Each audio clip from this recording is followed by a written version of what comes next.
The Curate's Egg, Ashraf Ali Thanvi, Part 10, Gangohi versus Imdad, Nomos versus Bewilderment, Part 2. All the big Sufis, Sheikh Abdul Qadir Jilani Rahmatullah alayhi, Muinuddin Chishti Rahmatullah alayhi, Nizamul Awliya Rahmatullah alayhi, Fariduddin Ganshagar Rahmatullah alayhi. Every big Sufi has said in so many words that Sharia is the main thing.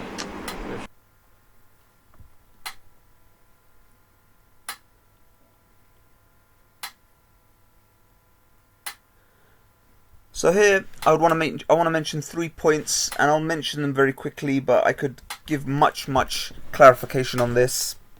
The first point is, in this little segment we have the greatest living authority of Deobandi Tablighi Islam in Taqi Uthmani, Maulana Taqi Uthmani, and he's speaking in the English language to an English audience. He mentions a number of Sufis, but he doesn't mention the two main Sufis that he himself has given glowing reviews and introductions to, and he himself has praised in his literature, those being specifically Ibn Arabi and Mansur al-Hallaj. Why not? The reason why he doesn't is because these figures had statements of clear apostasy and zandaqa, heresy, and he doesn't want to show that to the masses. But if you look at the previous parts, you can see that. An example of this is this preface that he wrote. He likened Mansur al-Hallaj, who was executed brutally, to the trials of Ahmed ibn Hanbal, and he states here that Maulana Zafar Ahmed Uthmani was ordered to compile a complete biography of Sheikh Fanafillah Mansur al-Hallaj, Allah be pleased with him, the scholar of the one who had annihilated himself in God, Hussein bin Mansur, explaining his lofty status and mysticism and the lofty stage of his divine love, also refuting allegations against him. So he is praising one who called himself God. Literally, he said he was God. The second point is, Tablighis, they seek to have an aggressive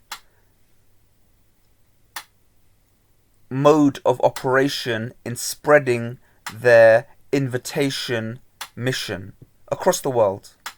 So the first thing is, they are Sufis and they praise extremist Sufis, and in public gatherings they don't mention. The second thing is, they seek to spread their teachings, but it's because they're not honest with their actual audience by showing certain things and not showing certain things that I believe that they fail on this in this regard. They don't have a unified house. There are those that have previously been, as I've previously mentioned, that are scriptural based, and then there are those that are mystical based, and because they have no unity and they have no solid single message that they can portray to the people, and they are known to be deceptive and they hide certain things from the masses, people don't take them seriously. So they're an amorphous whole, a blob. You don't know what they are, you don't know what they invite to, and they have no substance. That's the second thing. The third thing is, why would a person who can open your books, because they are available in English, they are available in Arabic, they are available in Urdu, they are available in Persian, they are available in Bangla, the Bangla language. Why would a person who can open your books, read the ridiculous statements that they contain, and then, after they've been told to their face that, okay, we're following Quran and Sunnah, we're following scriptural Islam, yet their books themselves are full of fairy tales, why would anyone take you seriously? These are the 3 points that I want to mention at this juncture. Taqi Uthmani is hiding from you figures like Ibn Arabi and Mansur al-Hallaj, and I've exposed those figures to you. They seek to have an aggressive invitation movement, but because they don't have a solidified, unified message, it's doomed to failure. And the third thing is their rhetoric, their oral rhetoric, belies their literary output. So let's carry on with this after I get off my soapbox. This person, Taqi Uthmani, is clearly talking in a Gangohi sense. And if you watch the previous video, you'll understand exactly what that means, a Gangohi sense. Someone who is clearly about the Quran and the Sunnah, following the scriptural sources of Islam. So we have this instance here, which was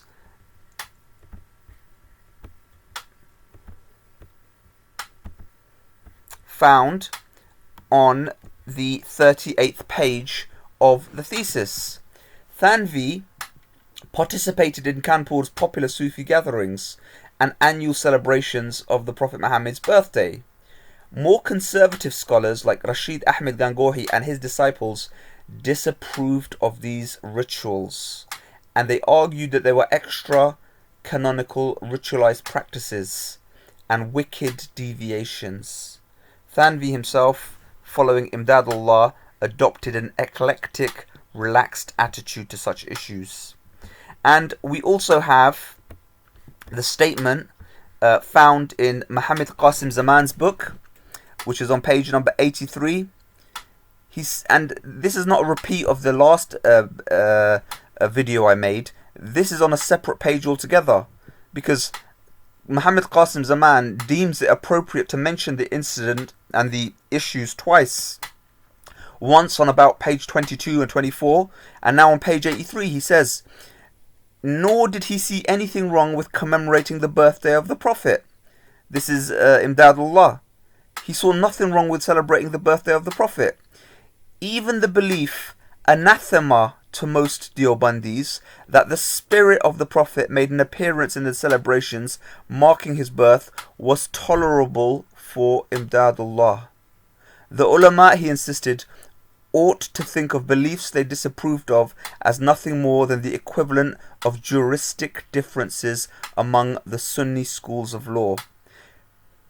Pause this page and please read it and absorb it thoroughly. It has a lot of information. But the thing that I want to mention to you is Gangohi drew the line. He was a descendant of the Sufi Abdul Quddus Gangohi and inhabited the very same prayer room that his ancestor had once occupied. And he was a noted early disciple of Imdad, yet he was willing to accept Imdad as nothing more than a Sufi master, with no standing on matters that fell within the purview of scholars of the time.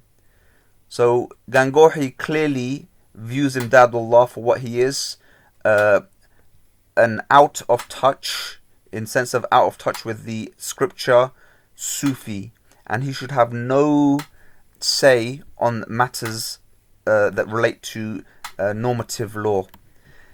Where does Thanvi fall in this messy relationship? And I give you this footnote from Professor Mian again, page number 50. In pure speculative terms, this psychological and psychic state of affairs could also be read as the return of the repressed. Thanvi mourned his repression of Haji Imdadullah's eclectic mysticism after he had accepted Gangohi's scriptural mysticism.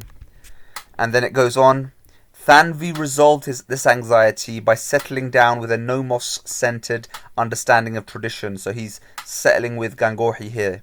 Yet the eclectic mysticism of Haji Imdadullah haunted Thanvi. And in the years to come, especially after the death of Gangohi, he approvingly cited and affirmed Haji Imdadullah's style of inhabiting the mystical tradition. Pay attention here. He is more inclined to Haji Imdadullah and the Chisti Sufi way and the practices that Imdadullah, that as the word according to Qasim Zaman is the practices that were anathema to most Deobandis, Ashraf Ali Thanvi preferred those ways, and he became even more adamant upon them after the death of Gangohi. And then this is a chestnut for you. Another source of his anxiety could have been his reading of Ibn Arabi. Thanvi reported that he would encounter certain sayings of Ibn Arabi that put him in a state of bewilderment. This is your ideologue, this is your leader, this is your bellwether, this is the person where you take your knowledge from. Perhaps this bewilderment led him, as is recorded, to run screaming in the marketplaces. Stay tuned for many more parts.